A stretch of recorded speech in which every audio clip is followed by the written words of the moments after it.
I wanted to come up with my own definition. I thought that might help. And I knew how Mr. Webster defined it as the accumulation of material possessions or the attainment of a position of power or prestige or something of that sort, worthy accomplishments perhaps, but in my opinion, not necessarily indicative of success. So I wanted to come up with something of my own. And I recalled I was raised on a small farm in southern Indiana, and Dad tried to teach me and my brothers that you should never try to be better than someone else. I'm sure at the time he did that. It didn't. Well, somewhere, I guess, in the hidden recesses of the mind, it popped out years later. I believe that's true. If you make the effort, do the best, if you put your capable trying to improve the situation that exists for you, I think that's success, and I don't think others can judge that. I think it's like character and reputation.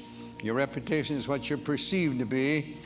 Your character is what you really are, and I think the character is much more important than what you are perceived to be. You'd hope they'd both be good, but they don't necessarily be the same.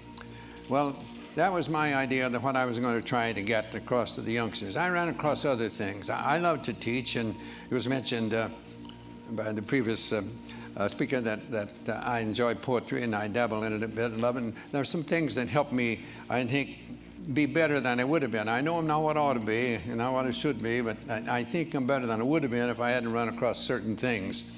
And one was just a little verse that said, no written word, no spoken plea can teach our youth what they should be, nor all the books on all the shelves. It's what the teachers are themselves. That made an impression on me in the 1930s, and I tried to use that more or less in my teaching, whether it be in sports or whether it be in the English classroom.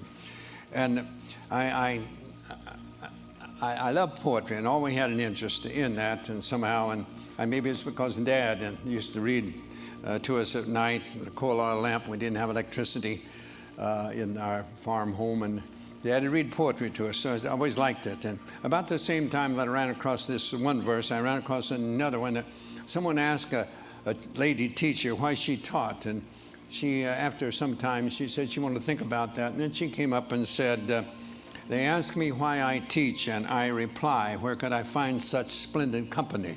There sits a statesman, strong, unbiased, wise, another later Webster, silver-tongued. A doctor sits beside him whose quick, steady hand may mend a bone or stem the lifeblood's flow. And there a builder, upward rise the arch of that church he builds, wherein that minister may speak the word of God and lead a stumbling soul to touch the Christ. And all about a gathering of teachers, farmers, merchants, laborers, those who work and vote and build and plan and pray into a great tomorrow. And I may say, I may not see the church or hear the word or eat the food their hands may grow, but yet again I may.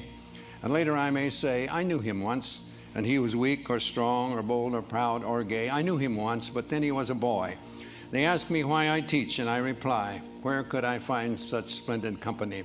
And I believe the teaching profession, it's true, you have so many youngsters, and I got to think of my youngsters at UCLA, 30-some attorneys, 11 dentists, 10 doctors, many teachers in other professions. And that gives you a great deal of pleasure to see them go on.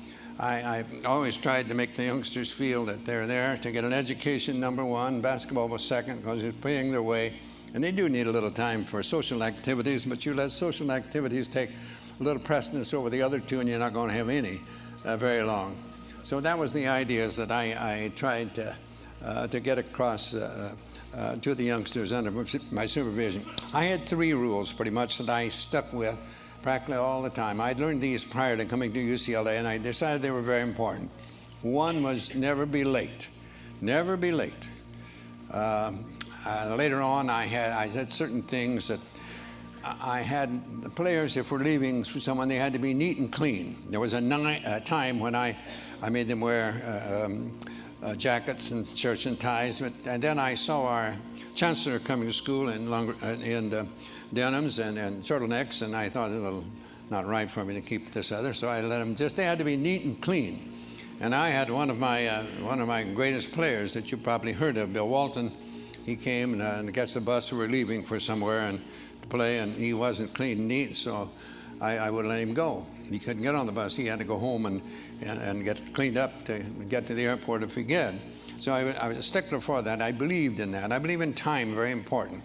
I believe you should be on time, but I felt the practices, for example, we start on time, we close on time. The youngsters didn't have to feel that we're going to keep them over. When I speak at coaching clinics, I often tell young coaches, in the coaching clinics, more or less, they'll be the younger coaches getting in the profession, and most of them are young, you know, and probably newly married. And I tell them, don't run practices late, because you'll go home in a bad mood, and that's not good for a young married man to go home in a bad mood. When you get older, it doesn't make any difference. But so I did believe on time. I believe starting on time, and I believe closing on time. And another one I had was not one word of profanity. One word of profanity, and you are out of here for the day. If I see it in a game, you're going to come out and sit on the bench. And the third one was never criticize a teammate. I didn't want that. I used to tell them I was paid to do that. That's my job. I'm paid to do it. Pitifully poor, but I am paid to do it. Not like the coaches today, for gracious sakes, no. It's a little different than it was in my day. But those are the three things that I stuck with pretty closely all the time. And those actually came from my dad, and that's what he tried to teach me and my brothers at one time.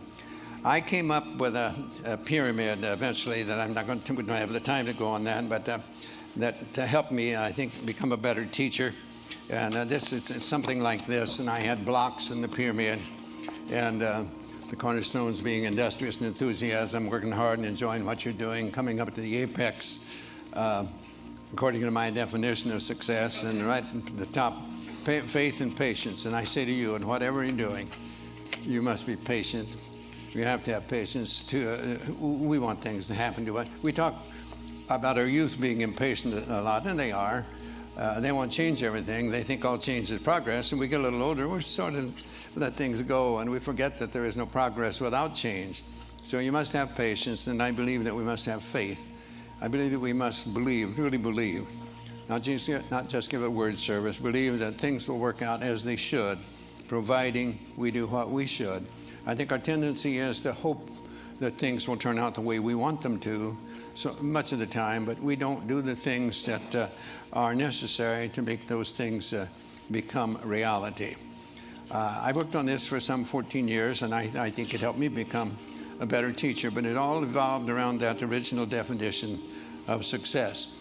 You know, a number of years ago, there was a Major League Baseball umpire by the name of George Moriarty, and he spelled Moriarty with only one I.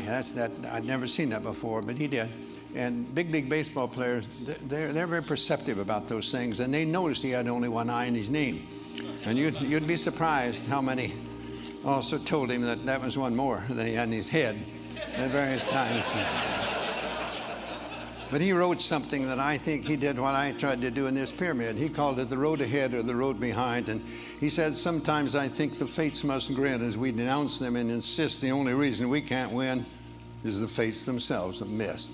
Yet there lives on the ancient claim, we win or lose within ourselves. The shining trophies on our shelves can never win tomorrow's game. You and I know deeper down, there's always a chance to win the crown, but when we fail to give our best, we simply haven't met the test of giving all and saving none until the game is really won, of showing what is meant by grit, of playing through when others quit, of playing through, not letting up, it's bearing down that wins the cup, of dreaming there's a goal ahead, of hoping when our dreams are dead, of praying when our hopes have fled, yet losing, not afraid to fall, if bravely we have given all, for who can ask more of a man than giving all within his span? Giving all, it seems to me, is not so far from victory.